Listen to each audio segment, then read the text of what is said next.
Good morning.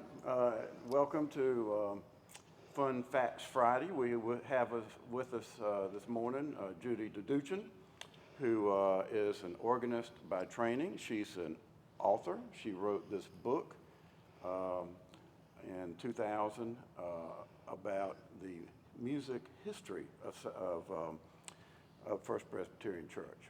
So now, why are we not wearing masks, David? Well, I've been vaccinated. Judy has been vaccinated. And I've been vaccinated. So we're done. So why? Yeah. I mean, we're done. Moving on. We're moving on. Judy, you play at Centennial Yes. on Sunday mornings. Yes. Right? But you also play for us on Wednesday at noon. Yes, I do. Which happens to be today. Mm-hmm. And you play the piano for us for the Wednesday at first. And but you have a fascinating story to tell. Eventually about the Chamade. Is it a plural, Chamades? No, it's just one. The whole thing. Which, by the way, is a brand new word for us, Chamade, because Yes. I used to call them trumpets. Well, that's what they are. They sound like trumpets. Yeah. And we'll hear them in a moment, I think. Yeah. But tell us, you came here in I came here kicking and screaming in 1988 and was brought to First Presbyterian Church by Dr. Larry White to sing in the choir. And then at the time I came, my future husband was singing in the choir too, although I didn't know him at all. I met his wife, I met his son, his daughter-in-law, and about a half a year later, I finally met him. But yeah, that's how I came. And sadly, his wife died. She had died And during that first year I was married here. him. Yes, and I later married him 3 This years would be after John that. Doudoukjian. Yes, this is John Doudoukjian. He was an elder here. Most of you would remember him. And sadly, and, he didn't live long. No. And So tell us about the Chamade. This was in honor of...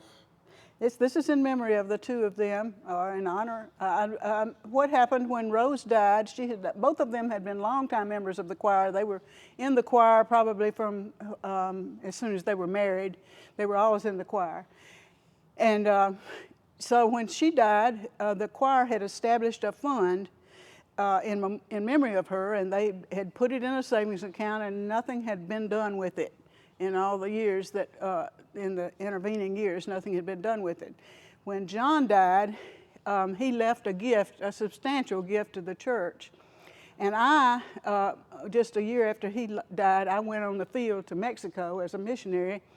And I was contacted down there to see if there was a possibility that we could get this Chamade trumpet and have that gift pay for most of the Chamade trumpet, and then use what was left in the memorial for Rose also as part of that thing. And to give you why the Chamade is important, Ron Miller wanted that Chamade. We talked about it many, many times that he wanted that Chamade. It's just the finishing touch when you have special occasions and you want a fanfare, something that sets it apart. Well, that's the thing. I mean, we already have a bunch of trumpets in the organ, but I love it when Thomas will use the Chamade. yes.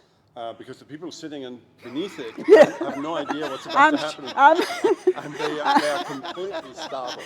I'm sure the first time it happened, they probably thought, "What has happened? This is the end of the world." Yes. So I was asked to write this little history of the music. This was by Dick de Montmollin had started it, and then his eyesight failed. It's very well written and very interesting. Thank you. It's a complete history of the organ, the very first organ in 1880. Whatever. Yes, right after the Civil War. Okay. Yeah. Yeah. Well, there's more. There's obviously. plenty. There's a lot. And so we'll keep.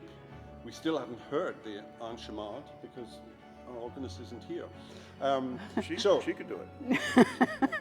Yes, Yeah, I will let's put do the this Chamade for next you. week. Okay. So we'll continue next week. It's been wonderful to have Judy Doudoukjian with us here today, and she'll be back with us again next week. Have a wonderful weekend.